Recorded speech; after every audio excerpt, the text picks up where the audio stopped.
Ang pakay po ni San Lucas sa ating ebanghelyo na narinig ngayong umaga ay pagtagpuhin o pinagtagpo ang dalawang babae, si Maria at saka si Elizabeth, na sila'y tumanggap ng napakahalaga na biyaya.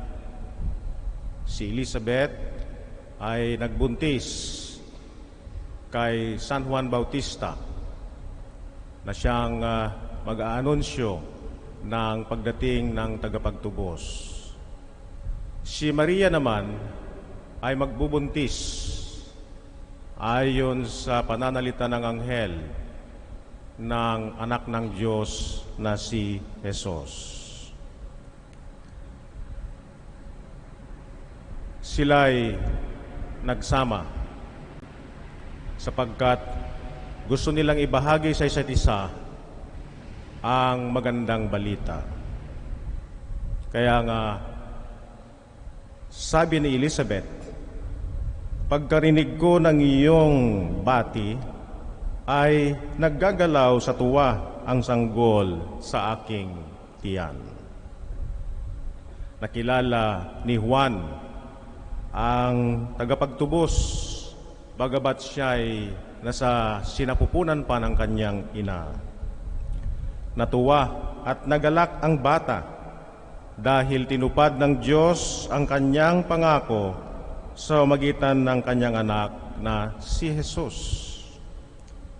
Si Maria ang siyang huwaran natin o ehemplo ng pananalig at pagtitiwala sa Diyos. At sabi nga ni Elizabeth, mapalad ka sapagkat nanalig ka. Nanalig kang matutupad ang ipinasabi sa iyo ng Panginoon. Sapagkat sinabi ng anghel kay Maria, ikaw ay magbubuntis, Maria, at napakadakila ang iyong magiging anak, sapagkat ang kanyang pangalan ay Jesus, Mesiyas, tagapagligtas ng sanlibutan.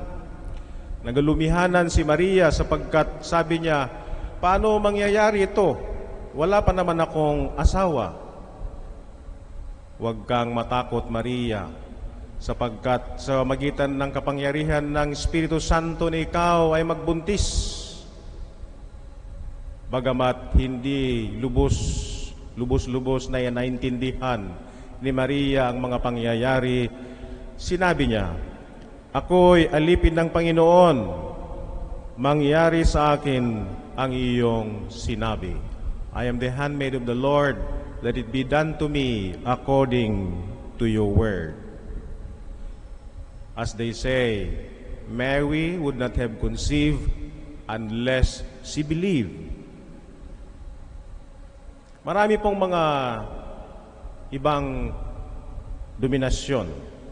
denominations, or other religions, na binabatikos po tayo sapagkat sinasabi nila, bakit kayo sumasamba sa isang babae na katulad din nating tao?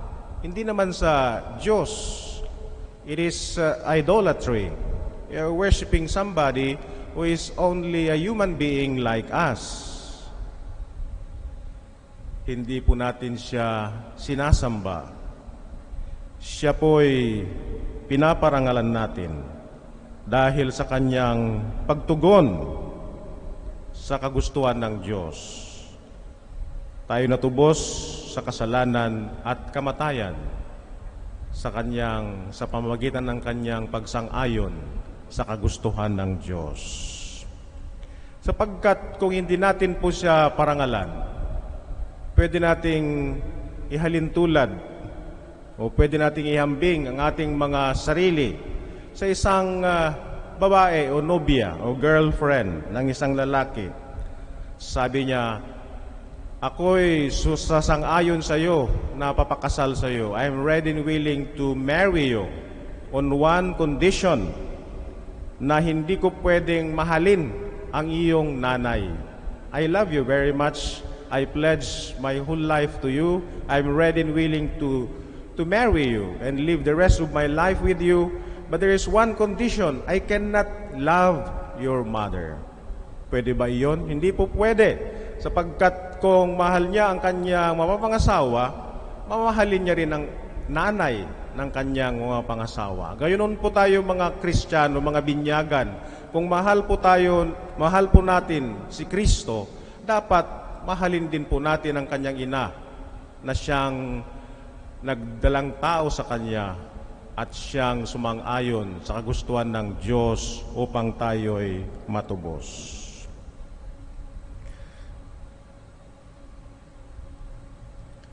Mga kapatid, si Maria ang siyang sandalan natin. Si Maria ang ating pag-asa sa panahon ng pandemya, sa panahon ng mga matitinding pagsubok. Si Maria na ating ina ang siyang tutulong at sasaklulo sa atin. Ibubulong niya kay Jesus ang ating mga pagsusumamo at kahilingan. At alam niyo po, ang unang milagro na ginawa ni Jesus, ginawa niyang alak ang mga tubig.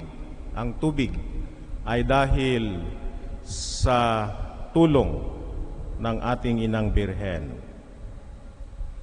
Nung nagpakita ang ating inang Birhen kay Juan Diego noong 1531 sa Guadalupe, ito ang sabi niya, "No temas, hija mío, no estoy yo aquí, que soy tu madre.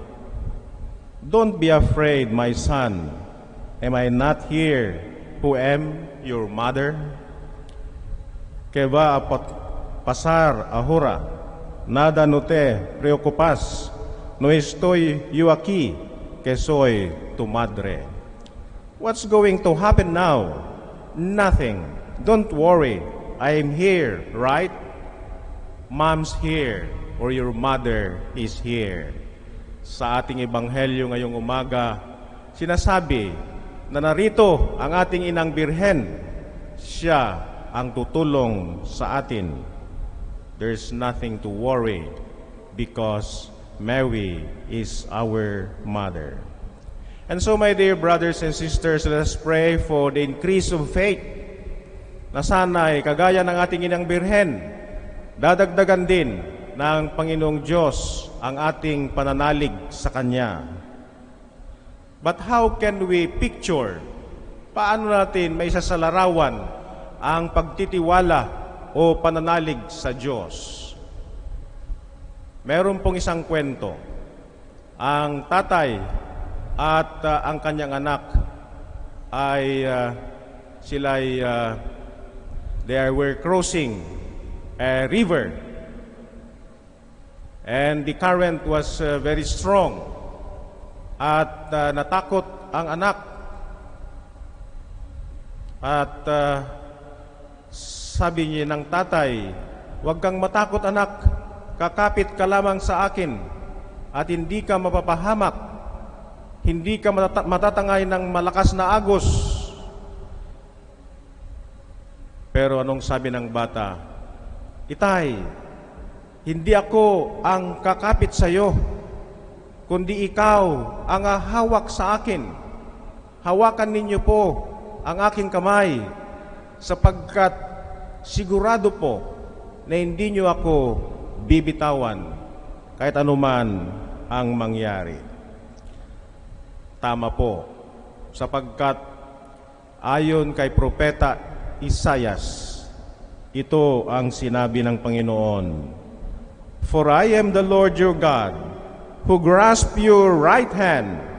It is I who say to you, do not fear, I will help you."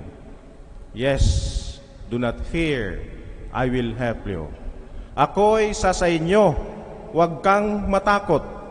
Ako ang iyong Diyos, di ka dapat mangamba kanino man.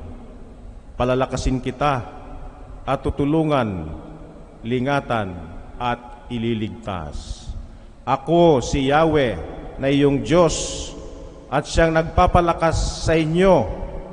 Ako ang may sabing, huwag kayong matatakot at tutulungan ko kayo. Tutulungan po tayo. Sasakluluhan po tayo ng Diyos dahil sa pagtulong ng ating inang Birhen. I would like to end this homily with some lines taken from the book of Father Ronald Rollheiser, OMI. He's talking about faith. And so he asks, what is faith? Faith doesn't have you believe that you will have no worries, or that you will not make mistakes, or that you and your loved ones won't sometimes fall victim to accident or sickness.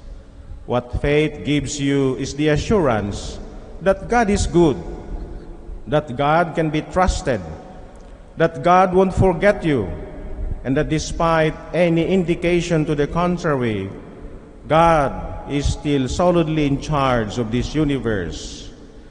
Faith says that God is real and God is Lord, and because of this, there is ultimately nothing to fear. We are in safe hands. Reality is gracious, forgiving, loving, redeeming, and absolutely trustworthy. Our task is to surrender to that.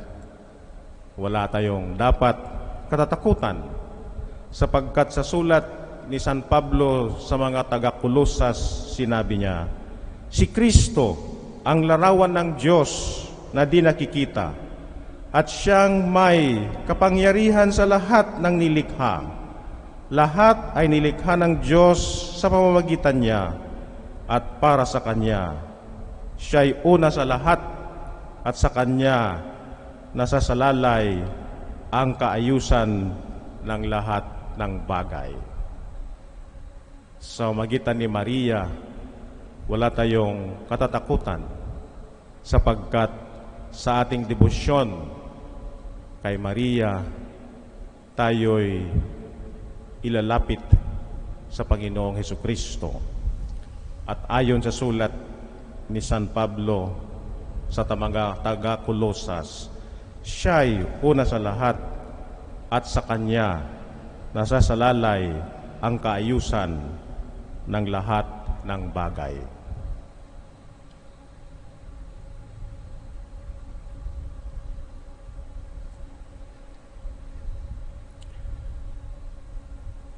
Magsitayo po tayong lahat.